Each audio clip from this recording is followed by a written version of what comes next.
Hello, and welcome to a Fireside chat here at LudoNarraCon.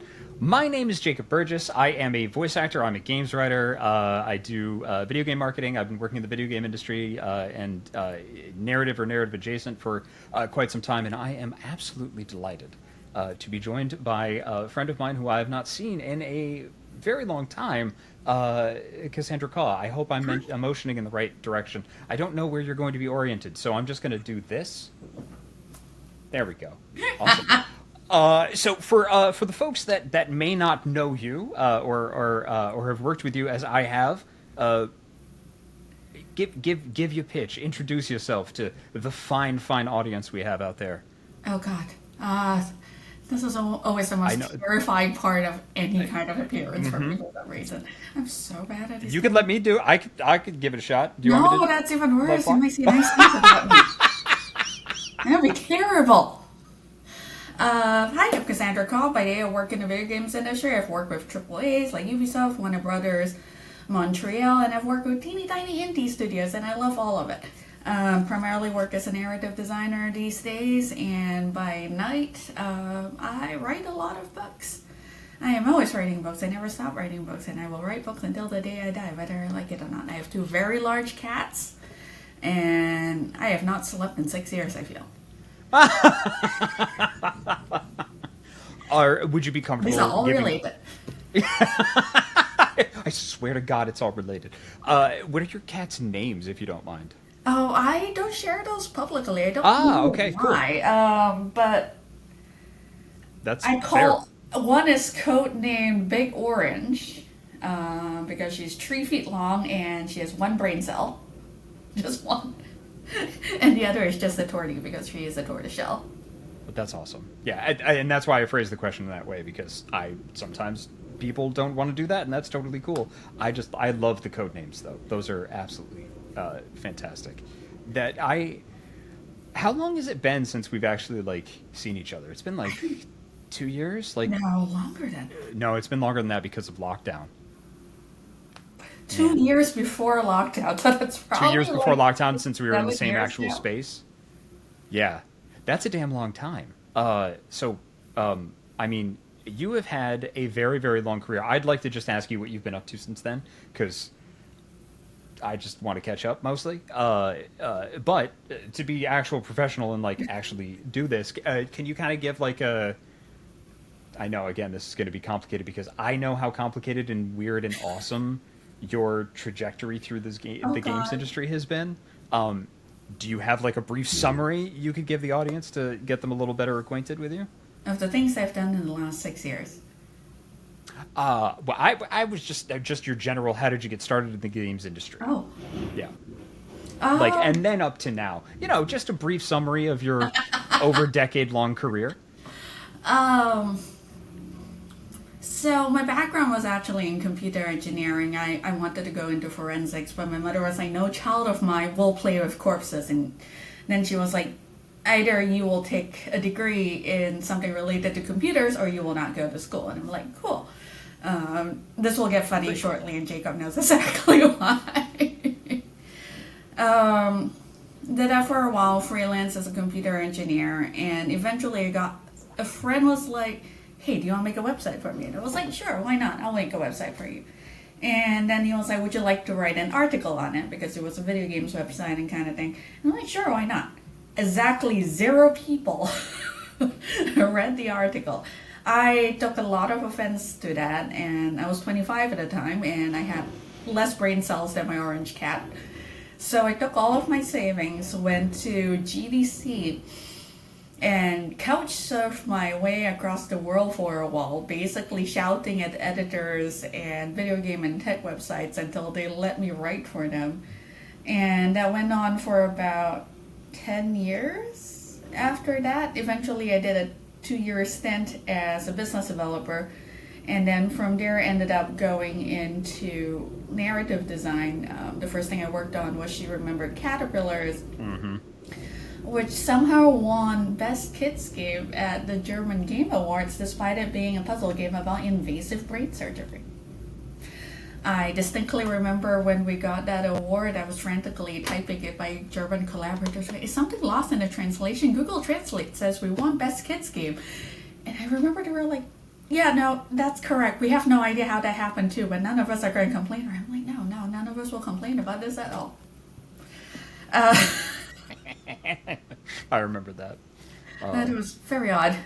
Yeah. And I think from there, I kind of did some work for Fallen London, did some work for Sunless Skies, got into Ubisoft, worked on a bunch of projects that I still can't talk about because the NDAs are going to NDA for the rest of my life. Mm-hmm. Ended up working on Warner Brothers on Gotham Knights. I think I'm losing a few things in between. Worked on Naraka Blade Point in between. I did that 1 year as a public speaker because I hate public speaking, which is ironic given my current work. And I was like, you know what? I'm going to give it a try. I'm going to do the talk circuit. If it doesn't work out, it doesn't work out. Turns out I can give a speech. I just don't like it. I really don't like being on a podium. I've also worked with... You're typically supposed to be behind the podium, though. Like, that may be where I got it wrong. Perhaps yeah. I should stop standing on those things. Like, Yeah. maybe that's why it's been so awkward. Damn it. they have unlocked it. I've done a lot of IP work along the way. I've written for Critical Role, Dungeons and Dragons, World of Darkness, Warhammer 40k, Shadowrun. And I also write books. Some of them have been nominated for the World Fantasy Awards, the Bram Stoker Awards, Shirley Jackson Awards. Won the Bram Stoker Award last year, actually. That I still can't believe that happened. And It's so cool. I think that's it. I think generally that's it. And I got into pole dancing really heavily last year, but that has nothing to do with my professional work. But it makes me happy, even though I'm covered in bruises now. My life is just bruises.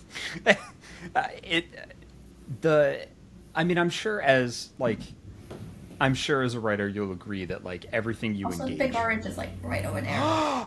Hi. So big. We're professionals, I swear. I was told very explicitly, like before this, to just like be as chill as possible. So man, I'm trying so hard. God. Oh.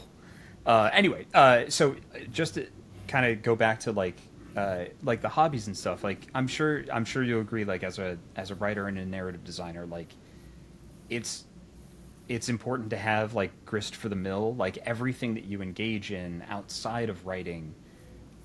You know, it's not necessarily like I'm doing this for writing, but every experience that you have, like it feeds into that to be able to describe and kind of like get into that. Is there anything that like you really engage? Like one of the things I know this about you, or at least I feel like I do, but your love of food really like impacts a lot of your writing. Can you speak about that a little bit more? So I write a lot of horror. Specifically, I really enjoy writing body horror. Jacob knows this, obviously, but we're talking to the general public. And food is very interesting because what I discovered is all muscle cuts away the same. And I've taught a number of classes on writing gore that looks upon it that way. So if you have any experience dealing with chicken meat, beef, what have you, chances are you're going to be able to extrapolate it and use that knowledge, say it, in a different way. That is in a a very horror way. correct way. Although I think our marbling is somewhat different than livestock animals, at least based on my research. It really depends on the diet, I think. I mean, We're going to be, I feel, like walking right along the line of this talk needing a content warning at the top. we're working on it, not needing one, right? Yeah. It's fine. And I imagine your search engine is just absolutely messed up by this point. Like I live in constant fear that law enforcement will show up and I will need to explain to them, no, I'm not doing anything bad. I just write horror for a living. I can't imagine what like your Instagram reel ads look like, or like what TikTok tries to like. I I'm intensely curious as to what. You don't have to answer this. I'm just speculating because of all of the horror and stuff that you write. Like, I can't imagine what your ads look like. Like, God. What my ads for my Instagram and TikTok are actually pretty sedate. Like, I'm mostly obsessively researching like calisthenics stuff and like pole dancing stuff and food stuff.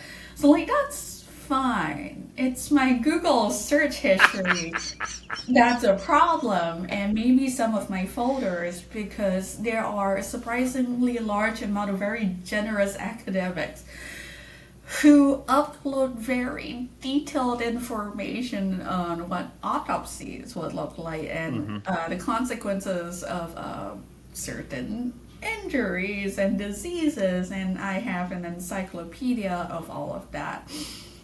It's, well, as you know, but like it's not out of macabre fascination. Well, maybe a little bit, but I do feel a certain responsibility when it comes to like writing gore and writing violence. I have this strong opinion that a lot of media kind of sanitizes it a lot. If you look at most Hollywood movies, it's a single shot and there is an explosion of red, a brief scream, and the person falls down, and that's it. And I think our exposure to that kind of desensitizes us. We look at the news, we hear bad things are happening, and we go, it's not so bad because it's just this brief thing and then a person falls over. But the truth is, violence is a terrible thing. To be injured in any way is absolutely horrible. And when I write, I try to be as realistic as possible because I want people to read my books and go out the door and go, oh shit, whatever is happening is genuinely terrible, and to not look away as a result of it. They need to be able to feel it in the most visceral way possible, pun definitely intended there. Actually, I feel really ashamed of myself. Definitely entering my middle age with the dad jokes. Oh, I mean, as you know, you are talking to the wrong guy to try to dissuade you from puns. Like, I know, that's why I'm bringing it up. I want you to encourage me instead. I'm shameless about it. I don't worry. If I tell less than 3 puns, or at least try to elicit less than 3 during the course of this, I don't feel like I've done my job, truly. Now, just talking about horror a little bit more, I've got two questions, so I'll ask them one at a time. What is it that like drew you to the genre? Because if like for people that may have heard of you or heard your like of your works, most of your public stuff is like that has to do with horror. Like, you know, we've written on World of Darkness stuff together. A lot of the IPs that you work with like have heard about you because of your horror work.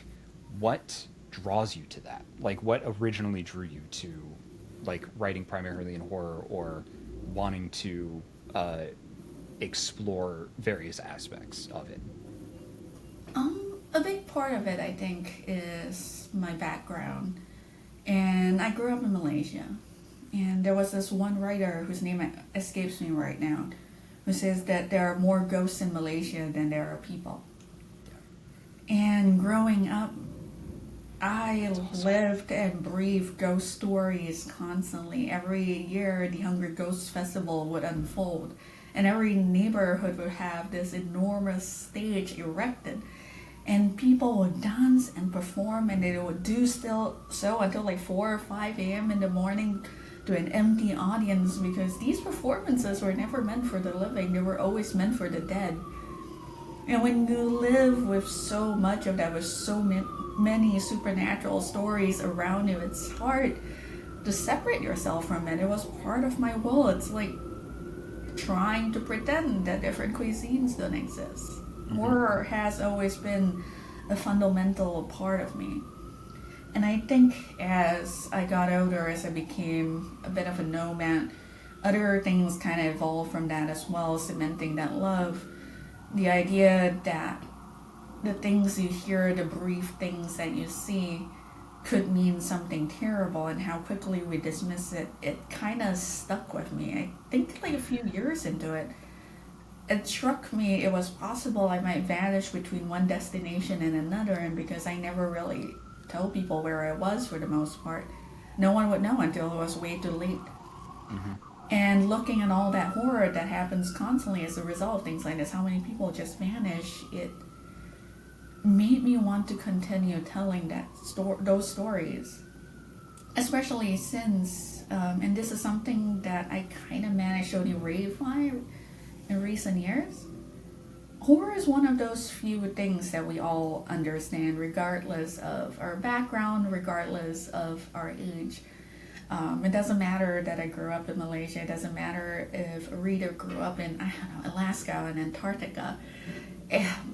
We all understand certain fundamental fears. When the lights go out, when you hear a voice in the darkness or something howl that you don't expect to be there, we are all afraid of it in the exact same way. And in that commonality, there is a way, I think, of connecting people. If we can speak to people's deepest fears and vulnerabilities, we can tell different truths as well. And yeah, so I was born very much into the idea of horror being part and parcel of life, and everything else has enforced it since. I absolutely love that take of wanting to write in horror in order to appeal to some of the commonalities, because a lot of times when you hear about, commonalities, things that we all have in common, it's usually the quote-unquote brighter side of things. Mm-hmm. It's like, oh, we all understand love and the glory of sunshine, or a spring day, or sitting around with your loved ones and your family. And the truth of it is that we all understand or want to understand those experiences. But the horror, the primal fears, that's something like wanting to tell stories through that in order to bring people together, to take a different tack on what everybody understands, mm-hmm. is I think a fascinating take, and absolutely, like, it's just really goddamn cool. Like, we've really, kind of been doing it forever now. If you look at the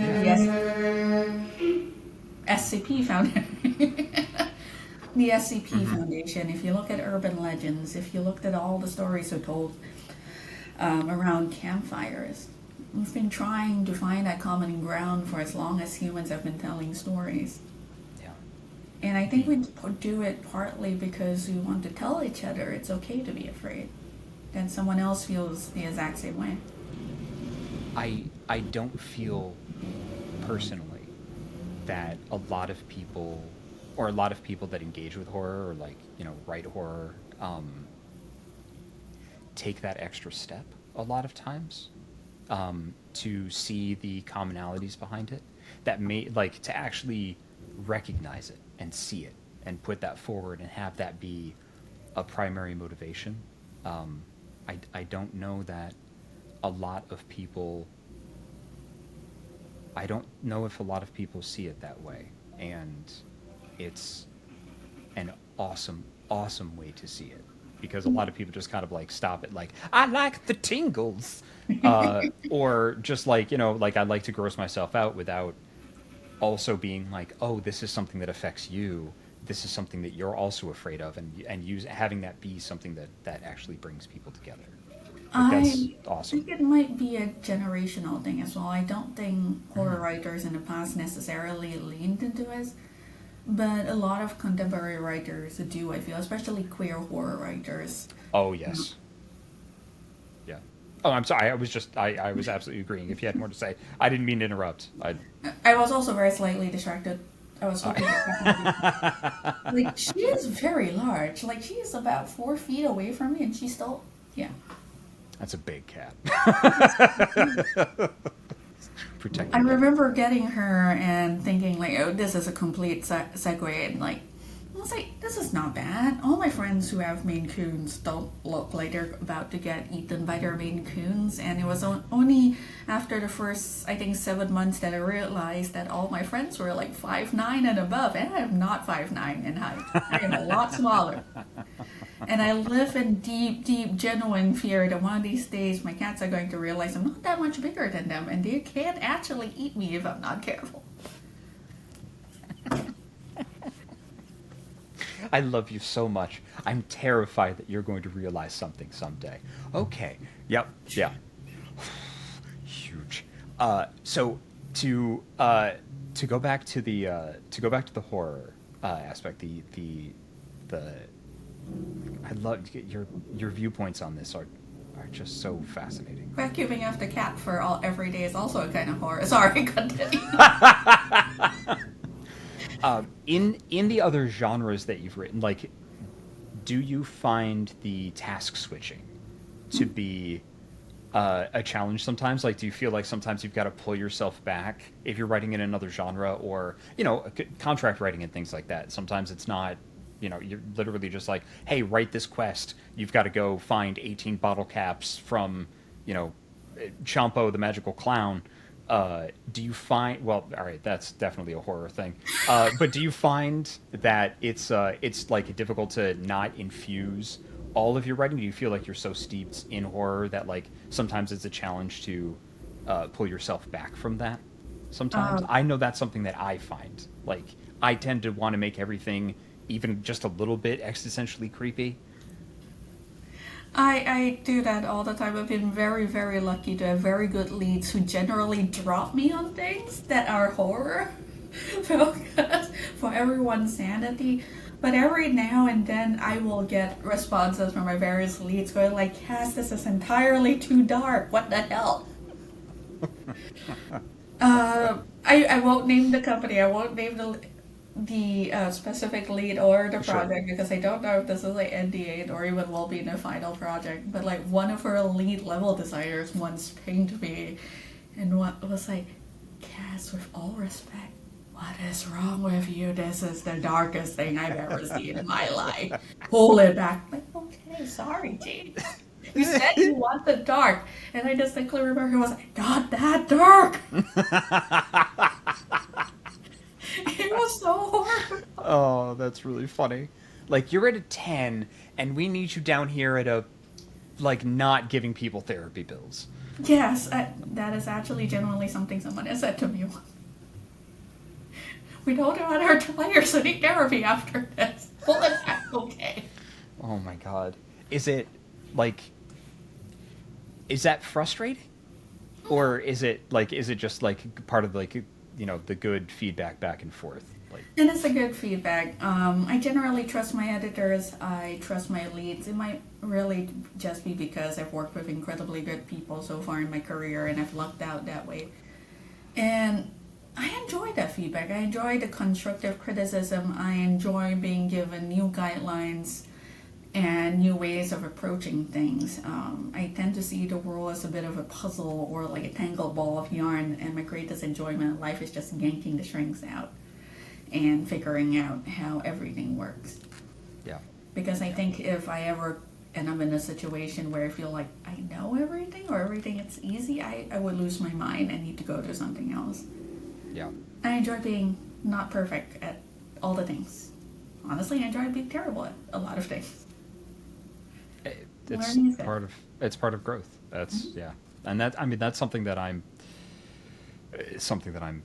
very much working on, is enjoying the process, you know, feedback and everything. I didn't the like working in horror and kind of being known for one thing, is that, like, how do you feel about that? Because, you know, both you and I, we've had very different careers, but we both have done a lot of different things, and we enjoy doing a lot of different things. Is it, like, do you feel sometimes you get pigeonholed, or, like, you've maybe lost opportunities because you're known for horror that you know that you would be good on before? I know this is something that's happened to me. I was just wondering if you've had a similar experience. I've definitely felt that way. I've definitely felt like I've accidentally fallen into a very specific niche. And every now and then I want somebody to let me do like a cozy farm game where nothing bad happens and I get to write cute, fluffy romances. And it's frustrating a little bit that I don't really get the opportunity to do that. Anyone wants to hire me for one? Seriously, I am way open. I really want to do one of these.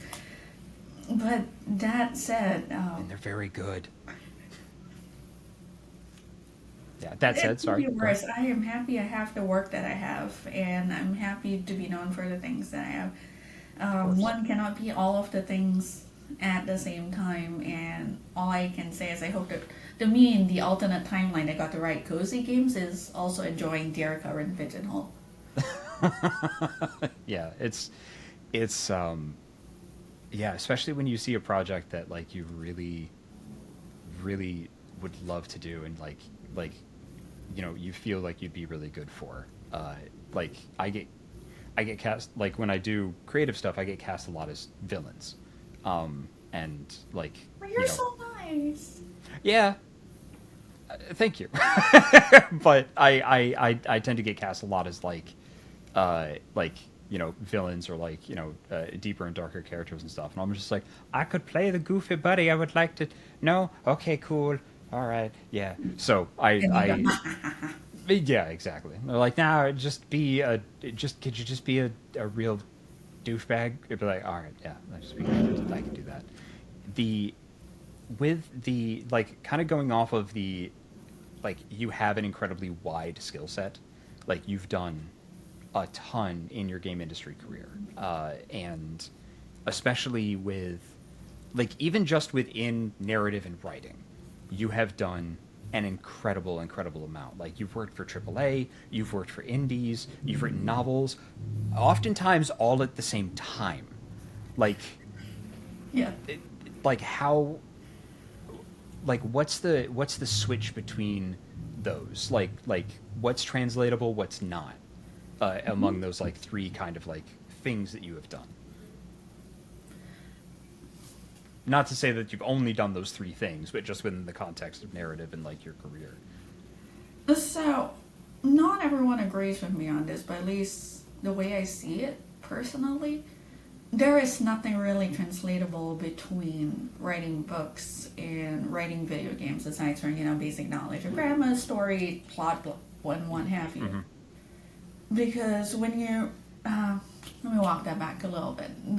This is my favorite way of describing it.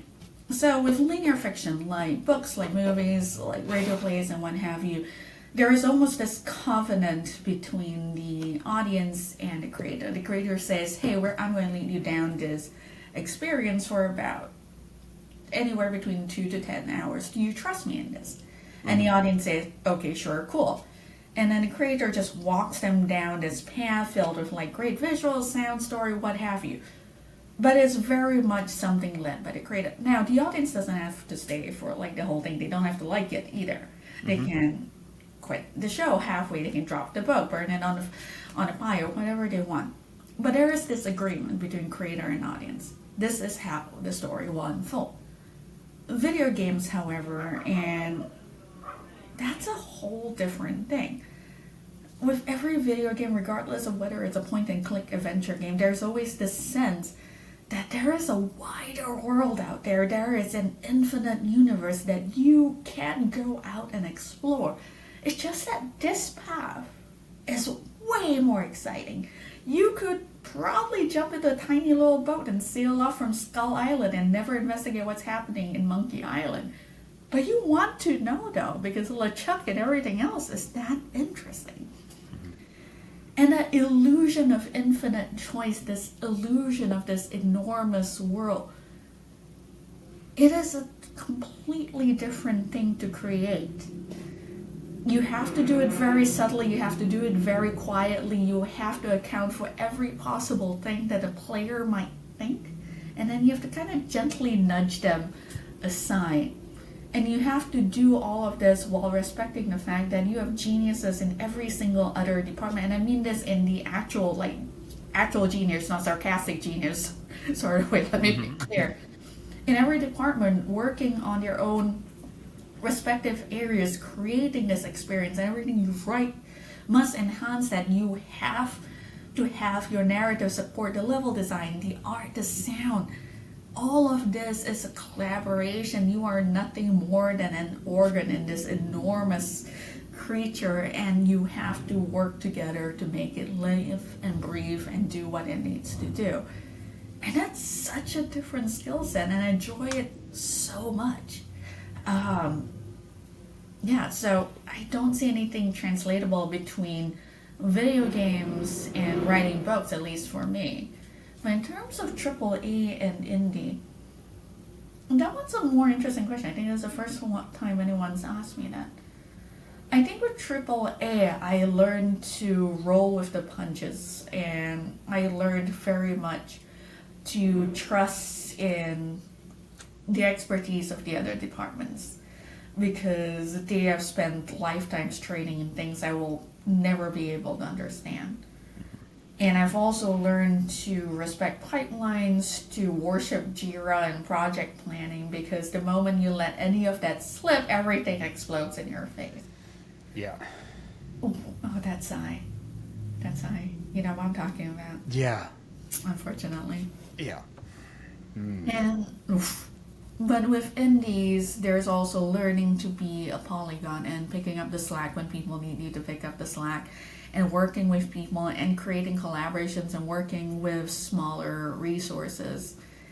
And I found the lessons from both these places have assisted in the other, although I think sometimes I get frustrated in smaller outfits that don't have like 3 producers and 2 project managers running everything perfectly. But then again, I might just be a spoiled brat.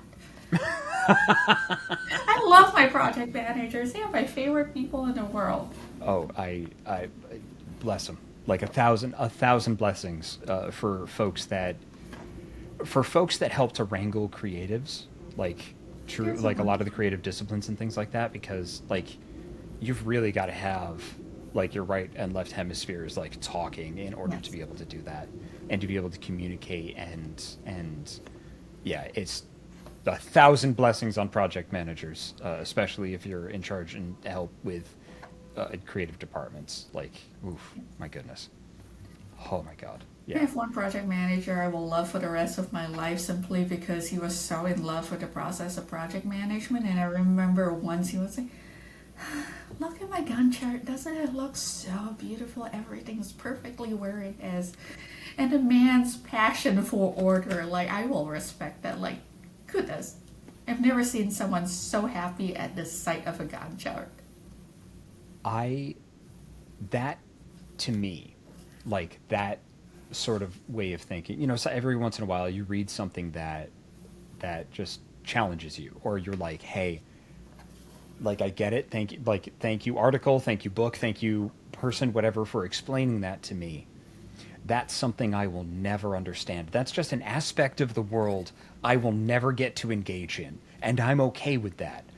Like that is that to me. Somebody looking at that and loving it so deeply is just so outside of the realm of my experience and expertise that, like, I have organization, I have systems and things. I have ADHD real bad. I have to have systems.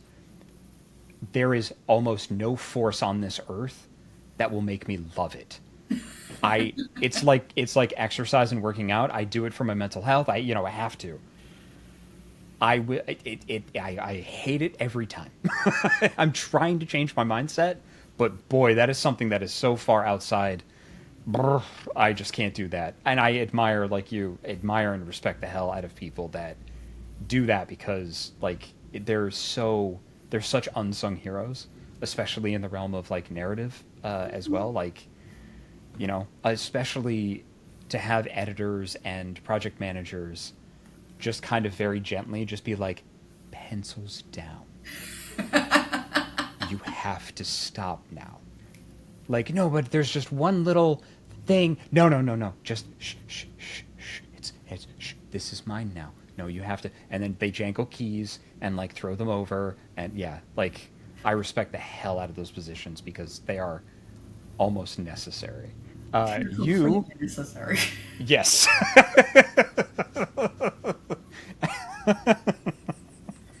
I think I think there was a project we were working on. I think it was for World of Darkness. This was a while ago where that had because we got to work together on it, and I think the developer had to come in and do that to us. Yes. Yeah, I remember that. We're like, no, just like they're like, no, it's just stop. No, just but we got yeah, yeah. This is our stuff, but yeah, no. Okay. yeah, no. I don't want. I just one more skull. Can I put one more skull? No, okay. That would have been Alright. a very large book if they hadn't stopped us. It would have been 99% our section, I feel. I mean, I'm okay with that. But. So I wanted to talk actually that kind of brings me to my next point is the kind of collaborative process that you've experienced in, because writing novels is typically fairly solitary. Yes, you have your editor, but you're not always writing in real time. Can you speak a little bit to like what the process and the feeling is between writing novels and linear writing versus video games and being part of a team? Novel writing really is incredibly isolated, just months of just quiet writing for hours and hours and getting a little bit feral about it. Every single time I've sent out first a draft, I think there's always a little bit of a text there that goes to the tune of, is this good? Is this not good? I have no idea, but it's done. Here you go. Don't hate me. But if you do, I completely understand. I've never not written that note because by the end of those few months, my brain is just fried and I cannot tell what is up or down anymore. Yeah, because you're sitting there writing going like, it's done. Yes. Yeah. Like just starving gremlin going like, here you go, master, just feed me, please. Like my brain has just stopped. I collected moss for you. Yes. Yeah. Although every time it comes back after it, I'm like, hey, this is not bad. I actually, some parts of this are good. Oh, this is not so good, but that's fine. I'll fix it. It's always the same process. With writing video games, it is definitely more active. Things fly back and forth. I like working with the level designers. I like working with the leads and whoever else is there, and I like the collaboration process to be constant and fluid, especially right now. And it's incredibly satisfying to do so. I think partially because sometimes people do things and it's like, hey, by the way, could we like include mention of this little thing over there? I'm like, oh my god, I didn't think about this because this is not my area of expertise and I would never seen it. And I'm like, yes, absolutely. And I throw myself into the whole process of it and start writing. And it's a lot of fun, but it also can be very stressful when you get like 30 messages in a single day. And I'm like, please stop texting. I just really want to sit down and write for a second and I cannot do it. If you ask me for another 15 minutes meeting, oh god. And both of these, I guess, come with their own challenges and joys, and I think it's why I do both of them simultaneously, because if I just did one for too long, I think I would lose my mind. Like being able to switch off between one or the other is keeping me sane on my like 14, 16 hour weekdays. Yeah. The type of balance that's not standing in the middle, it's running to either side of the teeter-totter. Yeah. It kind of works though. You stay balanced. It's just maybe a more work It's just necessary. it's just a little wobbly. I'm sure it's fine. I'm sure it's fine. Mostly. Anyway, We don't have PTSD from the games industry. Why do you say that? no, what? No, definitely not. No. So the as far as like the kind of collaborative process and everything, like, can you talk a little bit about, because this is something that I think folks would be interested in, but not necessarily very educated about, is what it's like to write for shared worlds, because it's not shared worlds, like IP that isn't yours, essentially. like, you know, because you've written for World of Darkness and Critical Role and things like that, like, versus writing something that is wholly yours, you have complete control. Like, what's the process like for you writing for shared worlds versus like writing something that's wholly your own? Writing something wholly my own is a lot of fun because there is so much freedom there, but it's also intensely terrifying because suddenly I have to invent new laws of physics and consider how the economy in this works or why this is a certain way. And then I go into a rabbit hole and I just vanish into it for 3 weeks and I still don't have the answer. And just 1,000 yards there again. But the freedom is great. That said, I love working in shared worlds. When I did work for Warhammer 40K, there was this. My editor was like, "This is our lore manager. Like, he knows the last 30 years of Warhammer history. Just ask him anything." And it was just amazing to be able to have access to this walking library. I didn't have to look at a Wikipedia or anything. He could have told me anything. But that said, like, I've always entered all my shared worlds with a deep love of the property to begin with. So, like, I've always known the foundation.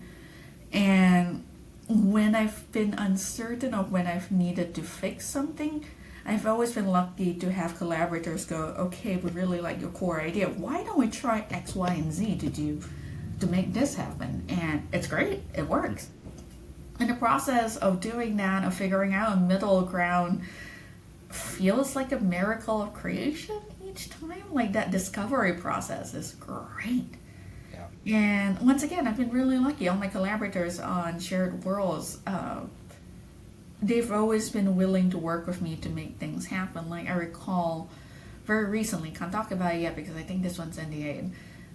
I wrote this epic fight scene, except they knew they needed the visuals to look like this, and I was like, "Oh no, I didn't know about this." And they were like, "That's okay. We can retain this, but what if we could do this and this and this and this and then move it into that moment visually speaking?" I'm like, holy crap, that just made the epic moment even more epic, and now it's like in line with what you need. So cool. Although I will say working shared worlds means you have to enjoy the critique. You have to enjoy working with people.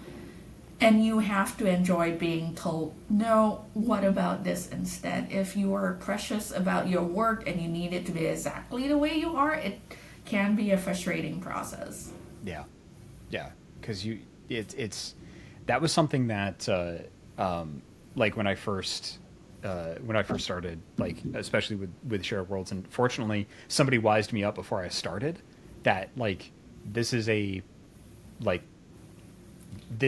you have no ownership here. Yes. Like, none. You have none. You have no ownership here. You are, like, you're a passionate merc. Like, you can care about it, but you can't always care so much as to be so precious about it that it's going to rip your heart out if you can't use your favorite character or do this. Like, because a lot of it is trying to find ways to fit in the cracks. You know? Yes, very much so. Yeah. I think it's something a lot. Sorry, I didn't mean to interrupt. No. Go ahead, please. I think this is something a lot of people struggle with that I've seen just a lot of people fight and have to, like, get over. I think it's one of the reasons why I still write a lot of my personal work instead of going all in for video games. I get that sense of creative control from my personal projects, and not having that would probably drive me a little bit mad. Yeah, I get that. For me, the decision paralysis from, like, writing my own works is very, very daunting for me. Like, I have stuff, of course, I like write on my own and write my own things, but I love writing in shared worlds because there's limits. Like, you have boundaries that you can't go out of. Sometimes you can be like, "Hey, I've got this idea for this, like, big thing. Can I kill this guy? Can I?" And that's something that I love. Have you ever worked in a shared world where, like, you don't, NDAs and everything notwithstanding, this may be a spicy question, but have you ever pitched like a big lore change for a shared world and like have it gone through? Like, Yes. yeah, or gotten pushed back and had to like back off, but it was like kind of heartbreaking. Uh, yes to the second as well. But the first was essentially introducing an idea that was technically against canon. And then I wrote like a 20-page screed explaining how it just enters canon. And the lore guy was like, you know what? Works. I don't think anyone's really cottoned on to what I've done, and I don't dare to say anything in case they retcon it. But it worked. And a guy who knows too much still agreed that it works, and I'm very happy about this. That's awesome. That's very cool. Can you talk a little bit about the heartbreaking one? Like, because we're human, we can't help it. Like, especially when you love the IP, if you're working on it, or you really love the world, like even if it's a new project, but you're working in a team, and you're not necessarily the narrative designer. Like, there are those moments of heartbreak where you're like, I know this would be good, but like, can you speak a little bit to like a moment where you really had to let something go? I NDAs. NDAs. So I can't offer details, but to your earlier point, it helps to remind myself I am a very passionate mercenary in all of this. Like, this is not mine. This is not my world. This is not my creation. This is not my IP. I'm just trying to find cracks in it. yeah, And sometimes the crack just doesn't exist, and it's fine. In the end, this will runs on someone else's rules, and I'm lucky enough to be there working with Nemesis. And I just go, let it go. And then secretly think about how I can put that section into a book of my own at some point, and how to fall off those serial numbers so no one knows, so that idea can continue to live on. But yep. I don't know a narrative person that doesn't have like a big document of things that they couldn't use in the projects that are just like, okay, I'm going to take this idea and put it here and then slap that in like taffy or putty somewhere into a different project because the idea is solid. And if you don't want it, there's a little bit of like, well, if you don't want it, fine, I'll use it. That's a good idea. Yeah. yes, I think, yeah, you're right. I think every creative has that folder hidden away, just like, Yeah, because I know a lot of composers that have that as well. How big is yours? we don't talk about that. Yeah, that's fair. It That's doesn't, fair. Yeah. it totally doesn't have a separate Dropbox just for that. That's pretty significant. Yeah, that's like orange cat size. Yeah, that's pretty big. She's so sleepy. So, as far as Oh, like, oh, in the sunbeam, getting a warm butt. That's nice. Oh God, I want to nap. I wish I could nap like a cat. God, that would Yeah. be. They seem like they have the best lives, don't they? They wake up, they get play, they get food, they get cuddles, then they go back and nap. Yeah, and they Yeah, don't very do anything they don't want to do. Like, Ever. yeah, and they don't. Yeah. They don't care. They know you're gonna come back because they're fluffy. They Yeah. just roll over and make a meal, and all is forgiven. Like, it's a good life. If there's a reincarnation, I want to come back as someone's fluffy, spoiled house cat. Like, geez, that's heaven. I think my name would be Mr. Twinkle Paws. I picture you as a tuxedo cat. Awesome. Hell yeah. Hell yeah. That seems like a good life. Oh heck yeah. Yeah, just not one of the hairless Egyptians. Like that just seems cold. Like I would be cold. Yes, but your owner might give you little sweaters. I do like little sweaters. Like adorable. You would have a whole adorable wardrobe. Isn't it worth it? And And it would gently oil your skin and massage it into your ears. you're and really basically, selling me on this. You would just look like a very weird, tiny villain. I That's the only do thing. I do like being anointed. Like that is very appealing. Huh. This is totally a serious professional discussion about narrative. 100%. You've given me a lot to think about.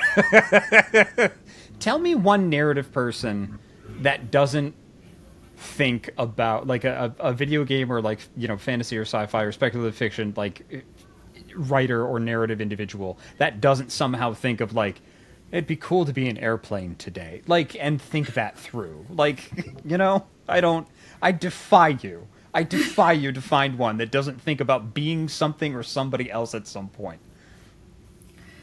I'm really trying hard to justify the whole I kind of want to be a hairless Sphinx cat and be rubbed with the oils and stuff right now. I mean, if you want justify it in a vaguely professional way, I think... I'm all ears. This is going to be good. Being... oh god, I looked at your face on my screen. I can't stop laughing. Okay, here, I'll look away. I'll look away. If you want to be a creative, you need to be curious and excited about the world. I write a lot of horror, but I'm told I am annoyingly a very sunshiny person who is way too enthusiastic about most things. I get way too excited. And it's simply because if you write, you are always trying to gather every new experience, every new memory, because you unfold it into your work. You look at the sky, you look at the sunset, and you start thinking about a composition of words that explains it all. And if you don't have that sense of wonder and curiosity, I don't think it's possible to create. Mm-hmm. So, yeah, it's okay to think about being a hairless Sphinx cat named Mr. Twinklepaws. Because that is also the part of your brain that constantly wanders, like, what if, and puts into words later on. Like, you need heart, or it's worthless. Cass, that was really fucking good. That was really fucking good. Way to go. Yay! That was badass. I don't know if I'm allowed to swear, but that's how I felt about it. I don't think I swore once, except for, like, PG-rated swearing, and I'm so excited about this. No, that's one of the things I forgot to ask before going in. It's just like, I'm from New York, and I kind of use the F-bomb like a comma sometimes, especially when I'm excited and talking to somebody cool. So hopefully that's okay, and they don't have to cut that out. Anyway, is there anything... I think the... oh my god. Oh, I'm so sorry. Excuse me. I did not do the stretches this morning. Very professional stream. One of the things, like when I do interviews like this, and one of the things when I was coming up that I always like to ask is, like, what do you wish, like, what would you tell yourself at the beginning of your career, like, that you know now? Like, if you could see you in the past. What I would tell them? Yeah. What kind of advice would you give yourself when you were starting? I genuinely think,